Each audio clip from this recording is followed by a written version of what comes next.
Welcome back to the deep dive. Have you ever pondered the enduring power of a horror icon, especially one who simply refuses to stay buried? And what does it truly take to keep a decades-old story fresh, terrifying, and relevant without merely repeating the same beats? It's a colossal challenge, isn't it, to evolve a legend? It absolutely is. I mean, the weight of audience expectation alone is huge. Right. And then there's the inherent difficulty of innovating while staying, rigorously true to the core elements that define the character. Yeah, the things people expect. Exactly. And navigating the sheer, sprawling history of a multi-decade franchise, it truly is a delicate and often precarious balance for filmmakers to strike. Well, today we're embarking on a deep dive into a film that grappled intensely with all those very questions. The 2021 slasher, Halloween Kill. Ah, yes. Kills? We've dissected its comprehensive Wikipedia entry, meticulously pulling out the most important, surprising, and let's be honest, often unsettling insights for you, our listener. Our mission today is to thoroughly unpack every facet of this film. We'll explore its absolutely brutal and relentless plot, delve into the star-studded cast. Which has some great returns. Oh, yeah. Featuring both beloved returning figures and crucial new additions.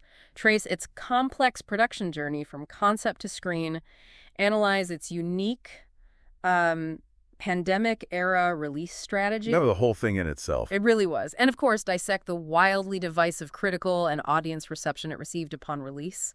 By the time we've completed this deep dive, you'll possess a truly comprehensive understanding of Halloween Kills, grasping its intriguing and often controversial place within the sprawling Halloween franchise, and precisely why it ignited so much discussion, fierce debate, and a significant amount of terror among fans and critics alike. To set the stage, it's vital to remember that Halloween Kills isn't just another sequential entry. It holds the distinction of being the 12th installment in this iconic franchise. Wow. Exactly. Crucially, it picks up literally immediately where the highly successful 2018 Halloween film left off. We're talking about the very same night, plunging us right back into the relentless, escalating chaos of Michael Myers' return to his hometown of Hadenfield. And that decision for immediate continuation is, from a narrative standpoint, absolutely crucial. It completely bypasses the need for any kind of time jump or lengthy explanation. Yeah, none of that previously on stuff. Or new character introductions that often bog down horror sequels. Instead, it drops the audience directly back into the immediate unfolding horror, inheriting all the raw, unresolved tension and the bloody aftermath of the preceding film. This stylistic choice ensures there's basically no narrative breathing room, establishing a relentless pace right from the opening frame. And what an immediate aftermath it is. I mean, the film doesn't just begin, it explodes into action. It really does. We open with Laurie Strode, her daughter Karen, and her granddaughter Allison driving away, believing they've finally accomplished the impossible. They've trapped Michael Myers in a burning house. The ultimate trap, they think. They're convinced it's over, that the decades-long nightmare has, at last, been extinguished in flames. But, well, as anyone familiar with the legend of Michael Myers knows, true evil is rarely so easily contained. Indeed. And the film wastes absolutely no time in showcasing Michael's terrifying, almost supernatural resilience, and frankly, an evolution in his brutality. As the Hadenfield Fire Department arrives, sirens wailing to extinguish the blaze at the Strode house, they're met not with a trapped and burning killer, but with Michael Myers himself. Just walking out. He brutally, almost casually, slaughters the responding firefighters with their own equipment, fire axes, hoses, even a circular saw blade. Ugh, the saw blade. It's a chilling, visceral reintroduction, setting an incredibly brutal, unrelenting, and almost nihilistic tone for the entire film. This opening sequence immediately makes it clear that Michael is far from contained. In fact, he's more lethal and unhindered than ever before. And the irony of him using their very tools of rescue against them is a particularly visceral touch that highlights his perverse nature. It's not just horrifying, it's a statement, like, you thought you had me. And while Michael is busy with the firefighters, Laurie Strode, who was severely wounded from her previous encounter, is in critical condition. Right. She took a bad stab wound. Exactly. She's rushed to Hadenfield Memorial Hospital, undergoing emergency surgery. It's a stark visual contrast. Michael, seemingly indestructible, walking out of fire, while Laurie, the ultimate survivor, lies vulnerable and broken in a hospital bed. Absolutely. And there's a deeply poignant and emotionally charged element introduced here with Karen's decision. Oh, yeah. Her decision to shield her mother, Lori, from the devastating truth of Michael's survival. She's desperate for Lori to recover, to heal both physically and mentally. Understandably. Genuinely believing that the news of Michael still being alive would only exacerbate her profound trauma and hinder her physical recovery. Which creates this powerful underlying tension throughout the first act of the film, doesn't it? Completely. You have Lori's deep-seated, almost primal need to rise and fight Michael, her life's purpose. In many ways, contrasting sharply with her family's desperate desire to protect her, even if it means withholding crucial, life-altering information. That internal conflict within the Strode family dynamic adds a different, more nuanced layer of emotional depth to what is, ostensibly a straightforward slasher narrative. Definitely. Speaking of layers, one of the most compelling aspects of Halloween Kills is how it truly leans into and explores the idea of collective trauma. Yes. This was huge. The film consciously brings back a fascinating ensemble of survivors from Michael's original 1978 rampage. We're talking about Tommy Doyle, Marion Chambers, Lindsay Wallace, and Lonnie Elam. The originals. They all share this horrifying, indelible history with Michael, and the film cleverly brings them together, ironically, as they are commemorating the 40th anniversary of his original killing spree. This reunion becomes less about remembrance and more about renewed terror. And this is where the film truly begins to broaden its scope beyond just the Strode family, right? It explores the idea of an entire community scarred by evil, a wound that never truly healed. Exactly. These returning characters, now adults, represent the enduring, pervasive impact of Michael Myers on Hadenfield, extending far beyond Lori.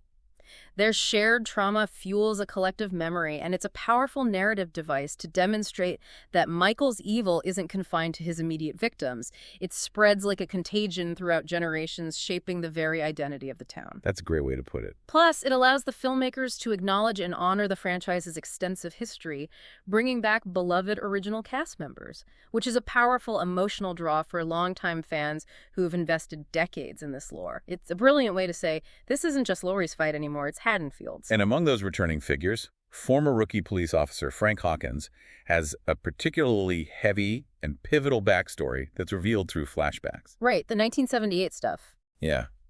We learn that as a rookie in 1978, he accidentally shot his own partner while trying to save him from Michael. But even more critically, he was the one who prevented Dr. Samuel Loomis from executing a defeated Michael after he had surrendered outside his home. It's a moment claimed pregnant with regret. Oh, massively. That specific moment from 1978, as depicted in the film, becomes an almost cursed defining decision for Hawkins. He carries the immense weight of that choice, the gnawing regret that he allowed Michael to live when Loomis, Michael's lifelong nemesis, was prepared to end it all then and there. Loomis knew. He did. This haunting regret in the past directly fuels his fervent, almost obsessive vow in the present day to finally correct his mistake and kill Michael himself. It expertly connects the past to the present with tangible, intergenerational consequences, all stemming directly from Michael's survival. Yeah. Hawkins' storyline serves as a potent reminder that the seemingly small decisions made decades ago can echo through time, profoundly shaping the fate of entire communities and individual lives.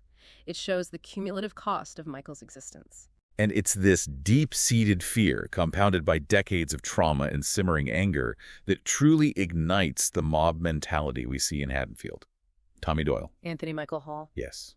Having survived Michael as a child and now an adult, he steps up and assumes a desperate, almost messianic leadership role, uniting a vigilante mob of vengeful Hadenfield residents. Evil dies tonight. Exactly. Their collective desire is singular, primal, and terrifyingly clear: to hunt down and brutally kill Michael Myers. It's a chillingly effective portrayal of a community pushed irrevocably to its breaking point. Fueled by an understandable mix of fear, righteous anger, and the shared, festering trauma of decades, they collectively decide to take matters into their own hands, abandoning faith in traditional authority. What's particularly fascinating is how Allison, still reeling and grief-stricken from the shocking death of her father in the previous film, Which was brutal. actively chooses to join this burgeoning mob. Her involvement powerfully bridges the generations of survivors, showing that the thirst for vengeance and a desperate need for closure cuts across all ages and demographics in Hadenfield. Yeah, she wants payback. The mob itself becomes almost a character, a terrifyingly visceral representation of the town's collective breakdown, sacrificing reason for the promise of retribution. And while this vengeful mob is forming and Hawkins is relentlessly pursuing his vow of vengeance, Michael is, of course, continuing his methodical, utterly indiscriminate path of destruction through Hadenfield. Just doing his thing. He's truly depicted here as a force of pure, unadulterated evil, a living embodiment of chaos. We see him brutally murder Marion Chambers, Poor Marion. the bar patrons Vanessa and Marcus, and the current unsuspecting owners of his childhood home, Big John and Little John. Oh, that scene was something else. There's no grand plan, no specific target beyond the simple act of killing. His actions throughout the film reinforce his nature as an unstoppable primal force, less a man and more a malevolent entity. He's not seeking anyone specific. He's simply a relentless killing machine, a force of nature draped in human skin. But the film takes an incredibly interesting and ultimately tragic turn with a subplot involving Lance Tivoli, Yeah, the escaped patient. a fugitive convict who has recently escaped from Smith's Grove Sanitarium at the same time as Michael. He's mistakenly pursued by the frantic, single-minded mob who, in their blind rage, confuse him for Michael. It's an absolutely devastating sequence to watch, a truly critical moment for the film's thematic core. The mob's descent into a chaotic, unthinking frenzy is palpable. Howley. They're so utterly consumed by their singular, furious focus on finding and killing Michael that they completely ignore Karen's increasingly desperate attempts to reason with them, to point out their tragic mistake. She's trying so hard to stop them. This culminates in Tivoli's desperate, tragic jump to his death from a hospital window, trying to escape their irrational fury. This specific subplot is arguably one of the most critical and uncomfortable narrative choices in Halloween Kills. It's a scathing commentary because it raises profound and deeply uncomfortable questions about the inherent dangers of mob justice and the terrifying consequences of mass hysteria. Right. Who's the real monster here? Exactly. The film explicitly suggests that while Michael Myers is undoubtedly the embodiment of pure, unadulterated evil, the mob's unchecked rage and tragically misdirected vengeance can lead to its own horrifying self-inflicted consequences.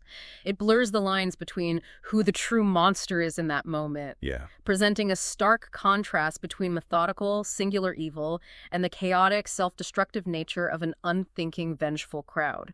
It posits that a community consumed by fear can become as destructive in its own way as the evil it seeks to destroy. The horror escalates even further at the iconic Myers house, the very nexus of Michael's evil. Lonnie Elam, back from the original, driven by what we can only assume is a desperate, perhaps even foolhardy mix of bravado, a need to protect his son, and a desperate desire for closure, decides to enter Michael's childhood home alone. Never go in alone. It's a classic horror trope, the lone hero confronting the monster in its lair, and tragically, inevitably, it leads to his brutal death. And the terror, of course, doesn't stop there. Allison and Cameron, Lonnie's son, rush inside, their fear mounting, only to discover Lonnie's lifeless corpse. Awful. Then, in a truly shocking and brutal moment, Cameron is brutally murdered by Michael as well. Just gone. It's a painful, gut-wrenching reminder that even those seeking justice or answers, even those trying to protect their loved ones, are not safe from Michael's relentless wrath. The Myers house itself remains a potent symbol, a timeless nexus of his evil, demonstrating the futility of confronting him alone or without a proper, coordinated strategy. It underscores the overwhelming power and malevolence Michael possesses. But then, in a truly surprising and defiant turn that offers a glimmer of hope, Karen steps up. Yes, Karen's moment. She performs an incredibly courageous act. She stabs Michael, bravely steals his iconic mask, and then taunts him, using his own obsession against him, effectively luring him into Tommy's meticulously laid trap. It's brilliant. Using the mask. For a moment, for a glorious, terrifying moment, it genuinely seems like the mob, the collective will of Hadenfield, has finally achieved victory.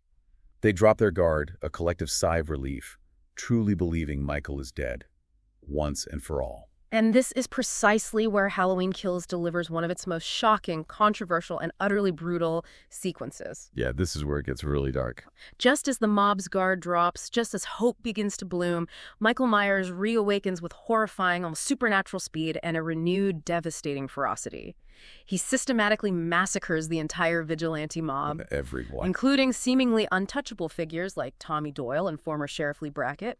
It's an almost biblical act of vengeance, a swift and merciless retribution against those who dared to confront him, a horrifying display of his true, undiminished power. It's relentless. And the film crescendos with Karen's haunting, almost psychedelic vision of a young Michael in Judith Myers' old bedroom, That was chilling. followed by her ultimate tragic death at Michael's hand, a brutal punctuation mark on the night's chaos. All of this is observed by a helpless, horrified Laurie staring out from her hospital room, utterly unable to intervene, her grief and fury palpable. Oh, heartbreaking. It's a gut-wrenching, devastating end to her daughter's arc, and perfectly sets the stage for the next film by leaving Laurie with an even deeper, more personal vendetta against Michael, transforming her fight into an all-consuming quest for retribution. That sequence really amplifies the sense of Michael as an unstoppable force. It leaves you feeling a profound sense of despair. But shifting gears a bit, let's talk about the incredible cast that brought this relentless, bloody night to life. Okay. The core trio from the 2018 film, of course, returned, and their presence truly anchored the emotional states of this intensely personal story. Definitely needed them. We have Jamie Lee Curtis, iconic as ever, as Laurie Strode, the ultimate final girl. Judy Greer as her daughter, Karen Nelson, carrying the family's burden, and Andi Matichak as granddaughter Allison Nelson, now stepping into the crosshairs of Michael's terror. Their established, deeply felt roles from the 2018 film provided an incredibly strong emotional foundation for Halloween Kills. As a viewer, you really felt their palpable emotional connection and the immediate visceral threat to their entire family unit, even when they were physically separated. Jamie Lee Curtis, as always, brings that unparalleled gravitas and decades of history to Laurie, imbuing her with a profound sense of weariness and defiance. He's just perfect. And Greer and Matichak, in turn, deliver powerful, nuanced performances that make you viscerally feel the family's pain, their fractured resilience, and their desperate struggle to cope with the nightmare Michael keeps bringing back. Their performances elevate the material beyond mere slasher fare, rooting it in genuine human emotion. But what made Halloween Kills truly special, a real treat for many longtime fans, was the significant and meaningful return of original cast members from the seminal 1978 Nightmare. Oh, this was fantastic. You saw Kyle Richards reprising her role as Lindsay Wallace, now a fierce adult survivor. Charles Cyphers as former Sheriff Lee Brackett, a character whose daughter Annie was tragically killed by Michael in 1978. And Nancy Stevens as Marion Chambers, Dr. Loomis's former beleaguered assistant. These returns were far more than just nostalgic cameos. They were absolutely integral to the film's overarching theme of collective trauma and Hadenfield's shared, indelible history with Michael Myers. Right, they were just thrown in. No. Seeing these characters, who were once just innocent children or peripheral figures in Michael's original rampage, come back as adults to confront their deep-seated, unresolved past trauma adds an incredibly powerful layer of resonance and emotional weight to the narrative. Yeah.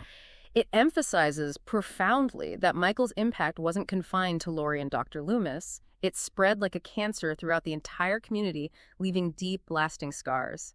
Charles Cyphers' return in particular was incredibly significant, marking his first film role since 2007, and it connected directly back to the profound tragedy of his character losing his daughter. Their presence visually represents the ghosts of Hadenfield's past, rising up to meet the present evil. And then there's Tommy Doyle. He's a character last seen in the non-canon Halloween, The Curse of Michael Myers, where he was played by none other than Paul Rudd. All red, right? Who, fun fact, actually declined to return for Halloween Kills due to his commitments to Ghostbusters Afterlife. Ah, okay, makes sense. This time around, the role of an adult Tommy Doyle was taken on by the incredibly talented Anthony Michael Hall, bringing a different kind of intensity.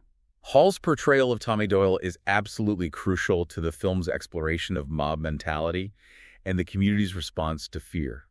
Tommy evolves from the terrified child Laurie babysat in the original film to a central figure, a deeply scarred survivor now leading the vengeful vigilante mob. He really embodies that rage. He does. His character embodies the town's collective rage, their deep-seated desire for retribution, and their desperation to finally find closure.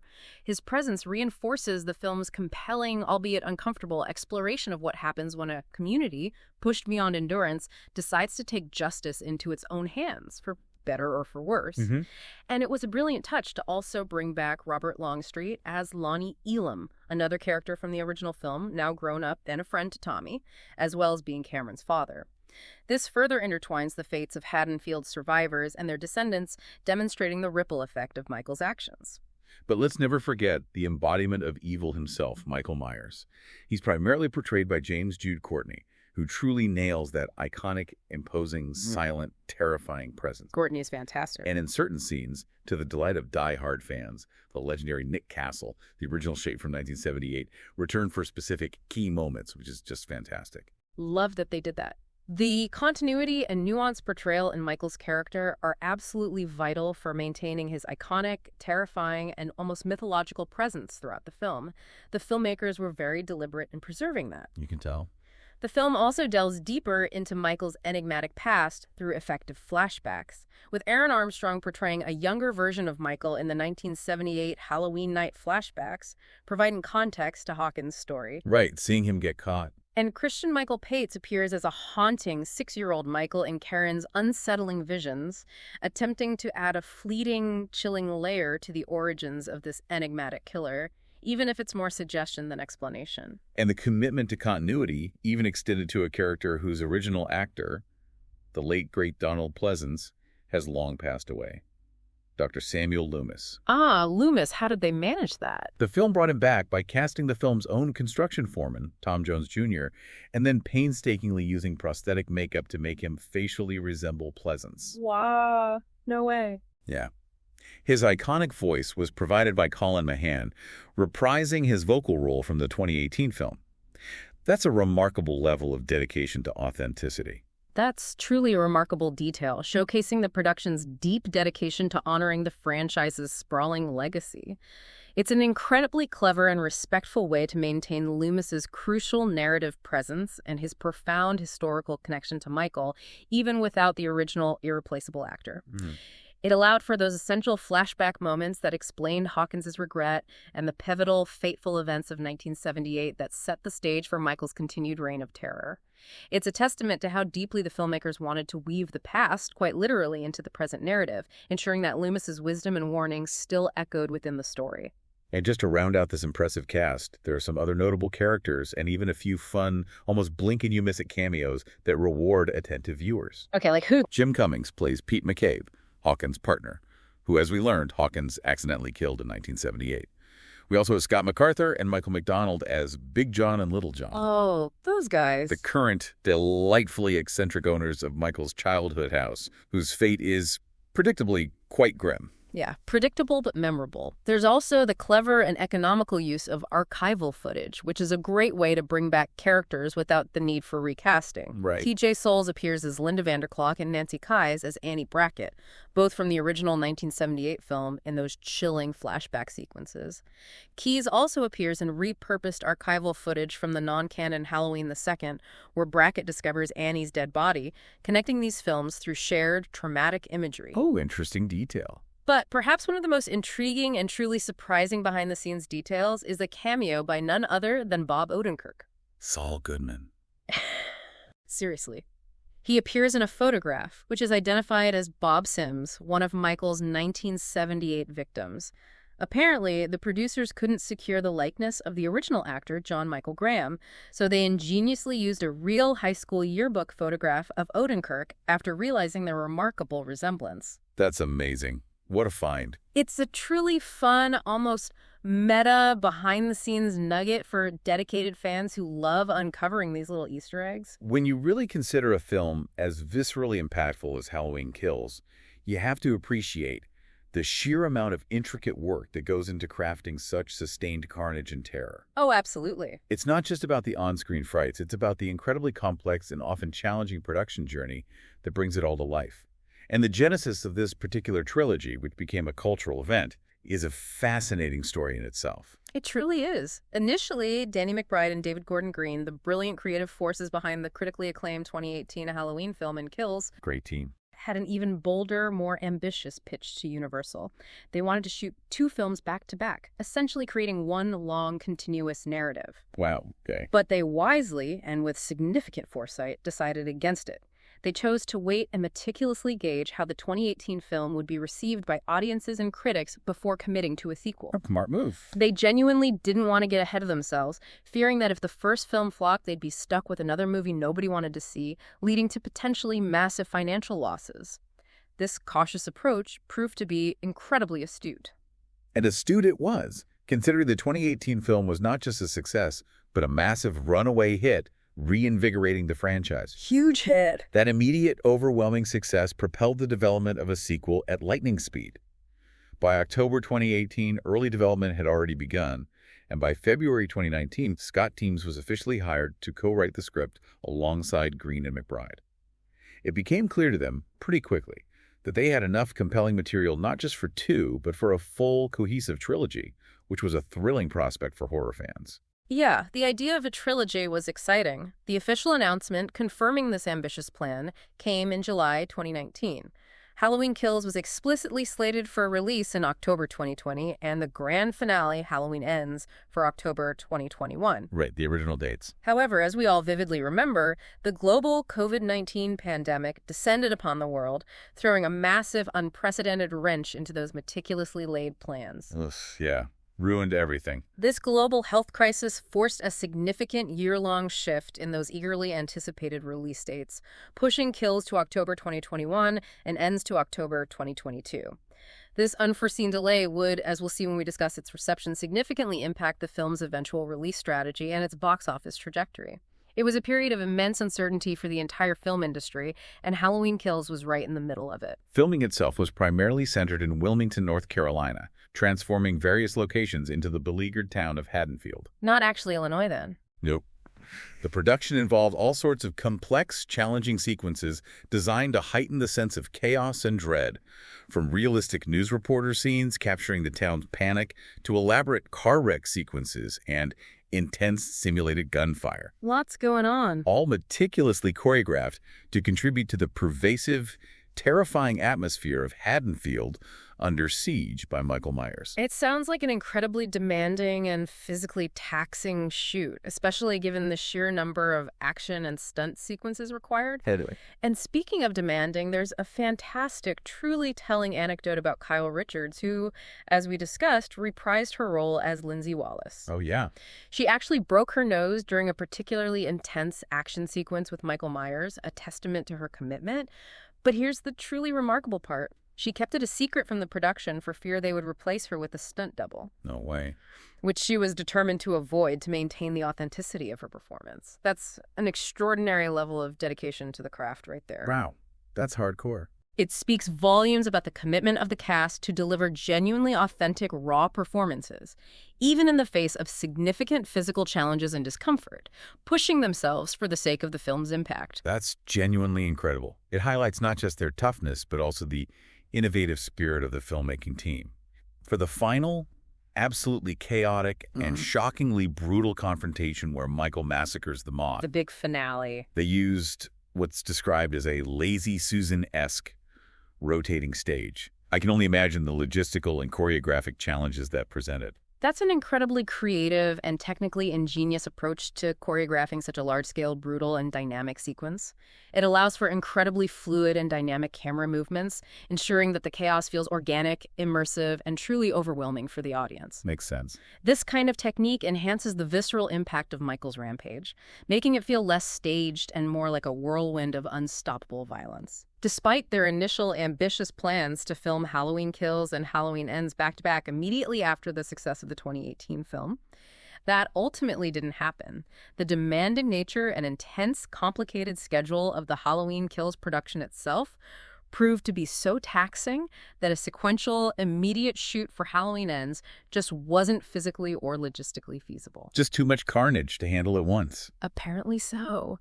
The sheer scale of the carnage required too much dedicated time and effort for Kills alone. You can absolutely imagine how physically, mentally, and logistically draining it must have been for everyone involved to create that level of sustained intensity. Now, you simply cannot talk about a Halloween film, Nope. or indeed any horror film from its golden age, without talking about the music. John Carpenter's iconic minimalist score is arguably as famous, if not more so, than Michael Myers himself. It's the very DNA of the franchise's terror. It's beyond crucial. It's absolutely fundamental to the franchise's identity and its enduring power to instill fear. Thankfully, the legendary John Carpenter himself, along with his son Cody Carpenter and Daniel Davies, all returned to compose the masterful score for Halloween Kills. The Dream Team. Having previously delivered a fantastic, acclaimed score for the 2018 film, much of the score was actually completed before the full impact of the COVID-19 pandemic hit, allowing them to work without immediate delays. Lucky timing. Very.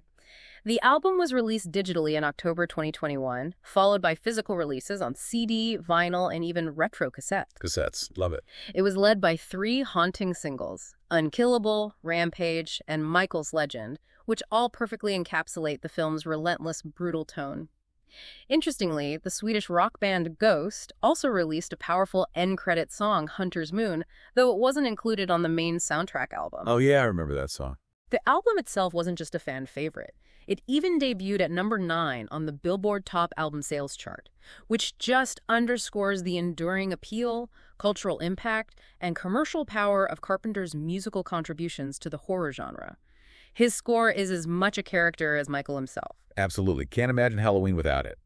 The journey to the big screen for Halloween Kills was certainly anything but typical, largely due to the unprecedented global challenges of navigating a pandemic release. Yeah, 2021 was weird for movies. It actually had its world premiere, drawing significant attention at the prestigious 78th Venice International Film Festival on September 8, 2021, before its wider release. That's right.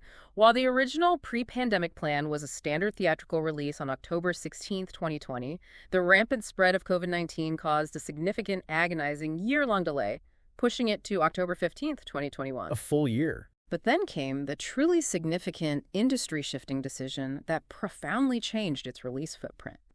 On September 9, 2021, just weeks before its theatrical debut, Universal announced that the film would stream simultaneously on paid tiers of Peacock for 60 days, in addition to its theatrical debut. The day and date decision. Exactly. This was a bold, experimental move for a major studio horror release. That's what's commonly referred to as a day and date streaming release.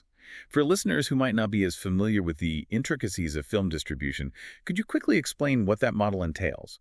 And crucially, what were the major implications of that hybrid strategy for the film's overall box office performance and its accessibility to audiences during that unique period? Absolutely. So a day-and-date release simply means the film becomes available for streaming on a digital platform. In this case, Peacock's paid tiers on the very same day it opens in cinemas. So you could choose theater or couch. Precisely. Viewers had a choice. See it on the big screen or watch it from the comfort and safety of their homes. This decision was a direct, albeit risky, response to the profound uncertainties and fluctuating cinema attendance figures of the pandemic era. Makes sense. On one hand, it undoubtedly allowed wider accessibility to audiences who might not have felt safe returning to crowded cinemas, or simply preferred the convenience of watching at home. It significantly increased its overall viewership, as confirmed by data analytics firms like Samba TV, which reported that an impressive 2.8 million households watched it on Peacock in its first 30 days. Wow, 2.8 million. However, for the traditional box office, it inherently meant that some potential ticket sales were inevitably diverted to streaming subscriptions. It was a calculated risk that, while potentially limiting peak theatrical numbers and overall gross compared to a pre-pandemic exclusive theatrical run, it undeniably maximized reach and revenue through different diversified channels during an unprecedented and challenging time for film distribution. So a trade-off, really. Exactly. It was a true test of a hybrid model, and Kills became a significant case study. And speaking of different versions and creative decisions, an extended cut of the film was later released for home viewing, promising more thrills, more kills, and an ultimate ending. Ah, yes, the extended cut. Always intriguing. That always piques a fan's interest. It certainly does. The extended cut became available on iTunes in December 2021, and then on physical media DVD, Blu-ray, and Ultra HD Blu-ray in January 2022. Director David Gordon Green actually spoke quite candidly about this alternate ending, and it's truly impactful. Oh yeah. How different was it? In this version, Laurie, initially unaware of Karen's horrific death, attempts to call her daughter, perhaps seeking reassurance or to share her own recovery. Instead, Michael Myers himself picks up the phone. Yeah. Upon hearing his chilling, familiar breathing on the other end of the line, Laurie is struck by a devastating realization. Karen is dead, and Michael is still out there, triumphant. This moment profoundly deepens her grief and resolve, as she then vows immediate revenge, taking a knife from her bedside and leaving the hospital, determined to hunt him down and end him herself. Wow. That sounds incredibly intense and narratively very different. So what were the timeline implications of this alternate ending? How would that have influenced the subsequent film, Halloween Ends? Well, this alternate ending would have very strongly suggested that Halloween Ends would take place on the very same night as Kills, continuing the immediate, non-stop, harrowing narrative directly from the 2018 film. Right, maintaining that relentless pace. It would have maintained that tight, continuous timeline, keeping the audience firmly in the immediate aftermath of Michael's latest rampage. However, the filmmakers ultimately decided against this. The eventual final decision was for Halloween Ends to jump forward a significant 4 years to 2022. A big jump. A huge jump. This offers a truly fascinating glimpse into the creative process of franchise filmmaking and how narrative plans can evolve, sometimes dramatically, during production. It shows that even with a trilogy mapped out conceptually, specific plot points, timelines, and character arcs can shift and adapt to better serve the overall story and the filmmaker's evolving vision. Yeah, things change. It suggests that they felt they needed that substantial time jump to allow for greater character development, the processing of profound trauma, and a different kind of narrative exploration, rather than simply an immediate continuation of the madness from Kills. It allowed for a thematic reset of sorts. So with all that in mind, the relentless plot, the returning cast, the unique production challenges, and its unconventional pandemic-era release, how did Halloween Kills ultimately perform? Let's start with its box office, which, despite the hybrid release model, was undeniably a commercial success. It certainly was, a testament to the enduring power of the Halloween brand. The film grossed a total of $133.4 million worldwide, with a strong $92 million domestically. Pretty good numbers for 2021. Very good. This is particularly impressive considering it was released squarely in the midst of a global pandemic, when theatrical attendance was still significantly hampered. Its opening weekend performance, bringing in a robust $49.4 million, was remarkable. Nearly $50 million opening weekend. Wow. It set records at the time for both an R-rated title and a horror film during the pandemic, nearly doubling the Suicide Squad's opening and surpassing A Quiet Place Part 2's record for an R-rated horror film. This demonstrated unequivocally the enduring appeal and significant box office power of the Halloween franchise, even with the simultaneous streaming option on Peacock. Right, even with people watching at home. Which theoretically should have siphoned off a good portion of the audience. That's an exceptionally strong showing, especially given the challenging circumstances of 2021. What was its trajectory after that impressive initial opening weekend? Did the day-and-date release impact its legs? While it had a very strong opening, indicative of significant pent-up demand, it did experience a notably significant drop in its second weekend, falling 71% to $14.5 million. Oof, 71%. That's steep. It is. This kind of steep drop-off is quite common for day-and-date streaming releases, as many eager viewers, those who might typically fuel the second weekend numbers, chose to watch it at home on Peacock during its first week. Yeah, that makes sense. However, despite that rapid decline, its overall commercial success was undeniable, especially when you consider its relatively modest production budget of $20 million. Only $20 million. Okay, yeah. Definitely a success then. It conclusively proved that the Halloween brand name alone could draw a substantial and dedicated audience, even when faced with unprecedented market conditions and a dual release strategy. It was a financial win, even if its theatrical run was shorter than it might have been pre-pandemic. Now let's pivot to the critical reception, which by almost all accounts was not just mixed, but quite sharply divisive. It seemed to spark very strong opposing opinions. Sharply divisive is indeed an apt description. On Rotten Tomatoes, the film holds a rather low 39% approval rating. Under 40. Ouch. With an average score of 5 out of 10.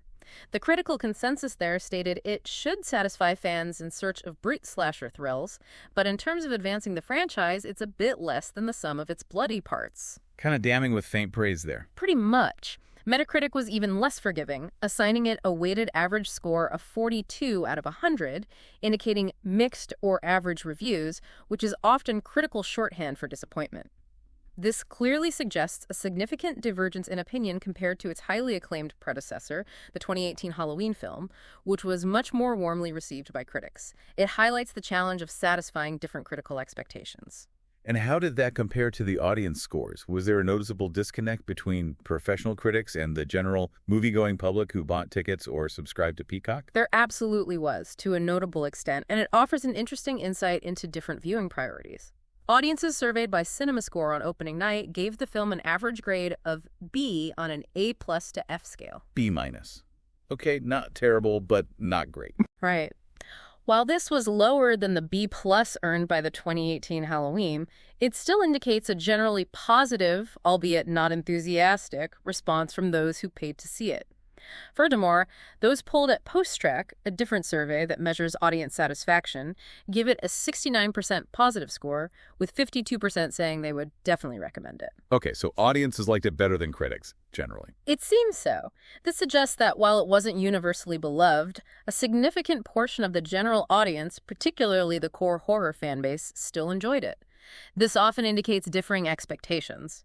Critics seek narrative depth and innovation, while many general audiences primarily seek the visceral thrills and straightforward horror a slasher film promises. They wanted the kills. They wanted the kills, and Halloween Kills certainly delivered on that front. So despite the overall negative sentiment from critics, there must have been some elements they actually praised.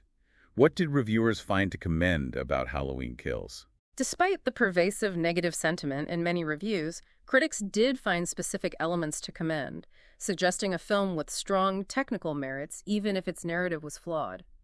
The film's practical effects and gore were frequently singled out for their effectiveness and visceral impact. Yeah, the kills were inventive, gotta say. The iconic atmospheric score by John Carpenter, Cody Carpenter, and Daniel Davies consistently received high praise, recognized for its ability to heighten tension and evoke the classic Halloween dread. Can't fault the score. The cinematography also garnered positive mentions for its visual style and mood, and crucially, the performances of the core cast, Jamie Lee Curtis, Judy Greer, and Ani Matichak, were consistently highlighted as strong points anchoring the emotional core amidst the chaos. Barry Hertz of the Globe and Mail, for example, called the film brimming with odd decisions, but found something entertaining or maybe just enjoyably puzzling about Green and McBride's approach. Asher Luberto of Theatrical also praised the return of the original cast members, noting that the film commendably gave audiences what they came for, implying it delivered on the slasher violence, even if it lacked narrative depth. But the criticisms, as you mentioned, were far more pointed and widespread, weren't they? What were the main consistent issues critics had with Halloween Kills? What really seemed to miss the mark for them? The primary criticisms consistently revolved around the screenplay itself, the overall direction, and the perceived weakness of the overarching plot. Many critics felt that the film suffered from a half-baked message or an attempt at social commentary, specifically its exploration of mob mentality. Yeah, the evil dies tonight stuff. Exactly. That ultimately felt heavy-handed and diluted the pure horror rather than enhancing it. Owen Gleiberman of Variety bluntly called it a mess a slasher movie that's almost never scary, criticizing its topical pablum and with too many parallel plot strands that don't go anywhere. Never scary is harsh for a Halloween movie. Kyle Smith of National Review found the film grueling, enervating, and dispiriting, a truly damning assessment, while David Fear of Rolling Stone went so far as to say Kills murders the desire to ever watch another Halloween movie again, which is about as harsh as it gets. Ouch. Those are truly brutal reviews. It sounds like critics felt it lost its way trying to be more than just a slasher without fully committing. Indeed. Brian Lowry of CNN echoed this sentiment, stating it was odd on various levels, starting with the wholly misguided attempt to weave a half-baked message into its bloody mayhem. Richard Roper of the Chicago Sun-Times called it a thudding disappointment and an inconsistent, sloppy mess. Sloppy mess. A recurring sentiment among critics was that the film served primarily as a bridge, the final installment, leaving the narrative largely unadvanced, a complaint that often plagues middle chapters of trilogies. Dreaded middle chapter syndrome. Exactly. Clarice Lawfrey of The Independent encapsulated this, describing it as a lurching, directionless corpse of a film that relies far too much on the knowledge that it has one more installment in which to figure out what the whole blasted trilogy should be about. Roddy Collin of the Daily Telegraph mirrored this frustration, stating, "The game board is left exactly as it was found in readiness for round 13. The only thing that advances is the body count." However, it's worth noting that not all critical takes were entirely negative. Aidan Juvid of Bleeding Cool, for example, referred to the film as a worthwhile middle chapter of a trilogy, suggesting that some recognized and accepted its function as a setup for the finale, even if it meant sacrificing a standalone narrative. Well, despite that somewhat critical drubbing, particularly from professional critics, the film did manage to garner some notable accolades, didn't it? Especially within the horror community. It did, which again highlights that interesting divide between general critical consensus and specific genre appreciation. Halloween Kills received nominations at the People's Choice Awards for the Drama Movie of 2021 and Jamie Lee Curtis for the Drama Movie Star of 2021, signaling its broader cultural impact. Yeah. More specifically, in line with its genre, it clinched 2 coveted Fangoria Chainsaw Awards in May 2022 for Best Score, a well-deserved win for John, Cody Carpenter, and Daniel Davies, Definitely deserved. and Best Makeup FX, recognizing Christopher Nelson's outstanding visceral work. The gore was top-notch. James Jude Courtney, for his imposing and terrifying portrayal of Michael Myers, earned an MTV Movie and TV Award nomination for Best Villain, solidifying his status as a modern horror icon. And Kyle Richards, for her deeply committed performance despite her onset injury, was nominated for Most Frightened Performance. Good for her. These nominations and wins collectively highlight that despite the mixed overall reviews, its technical achievements, particularly the score and practical effects, and key performances resonated strongly within the horror community and even with broader audiences. All of this, of course, brings us inexorably to the next and supposedly final chapter in this particular trilogy. Halloween Ends. We know it was announced alongside Halloween Kills back in July 2019, clearly envisioned as the culmination of this modern saga. Yes, Halloween Ends officially brought this contemporary trilogy to its conclusion, released on October 14th, 2022. And just like Halloween Kills, it followed the hybrid release strategy, hitting theaters and streaming simultaneously on paid tiers of Peacock for 60 days. So they stuck with that model. They did. This solidified Universal's pandemic-era distribution model for this franchise, allowing them to capture both theatrical and streaming revenue. And this is where the narrative makes a truly significant shift, especially considering the alternate ending of Kills that we discussed, which would have suggested an immediate continuation. Halloween Ends doesn't pick up immediately after Kills in the way that Kills did after the 2018 film. That's a bold narrative choice, isn't it? Precisely. This is an absolutely crucial distinction, a deliberate narrative departure from the tight, contiguous timeline of the first 2 films in this trilogy. Instead of taking place on the same night, continuing the relentless horror, Halloween Ends makes a substantial jump forward, setting its story 4 years later in 2022. 4 years is a long time in Hadenfield years. It is. This significant time jump allows for a considerable, almost radical, shift in tone and narrative approach, which David Gordon Green, the director, elaborated on quite extensively. It allowed the characters and the setting to breathe and evolve beyond the immediate trauma. How did Green describe this final film and its new, distinct direction? What was the intent behind such a temporal leap?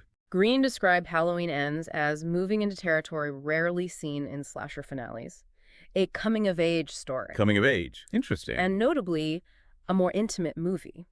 He explained that the characters, and indeed the world itself, would have had a substantial 4 years to process the insanity of the circus at the Massacre of 2018 and the subsequent chaos of Kills. Right, time to reflect. This means the characters aren't living in the immediate raw aftermath, but have experienced the world's wild spin and the lingering effects of trauma in the intervening years. This shift was deliberately designed to allow the characters, particularly Laurie and Allison, to have evolved, to have come to terms with their grief and fear in a different way, setting up a broader, more contemplative narrative arc that concludes their journey. Rather than just another night of relentless slasher action, it implies a deeper exploration of healing, lingering grief, societal impact, and the insidious, subtle presence of evil, rather than simply more direct, brutal killing. It fundamentally changed the dynamic for the final confrontation. #tag.outro. So we've journeyed through the relentless, brutal night of Halloween Kills, a film that left an indelible, bloody mark on the franchise. We've explored Michael Myers' uncontained, terrifying evil, Laurie's desperate fight for survival, and the town of Hadenfield's visceral descent into collective fear and mob mentality.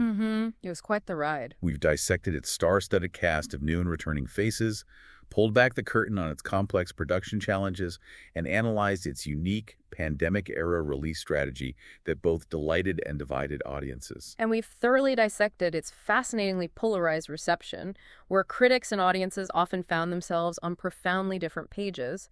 We've highlighted its strengths in terms of stunning effects, an iconic score, and compelling performances, while acknowledging the criticisms regarding its plot and direction, often seen as merely a bloody bridge to the grand finale. Yeah.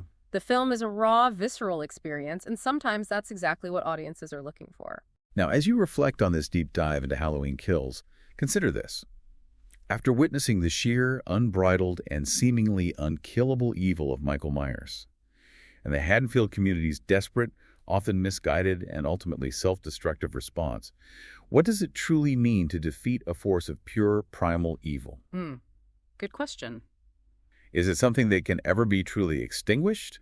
Or is it merely a force that can only be contained, lying dormant, perhaps waiting indefinitely to resurface? And beyond the slasher thrills and the relentless body count, what does this film ultimately tell us about the nature of fear itself, and more profoundly, about mass hysteria and the inherent dangers of collective vengeance when a community, any community, is pushed to its absolute limits? It certainly leaves us with a lot to chew on long after the credits roll and the lights come up.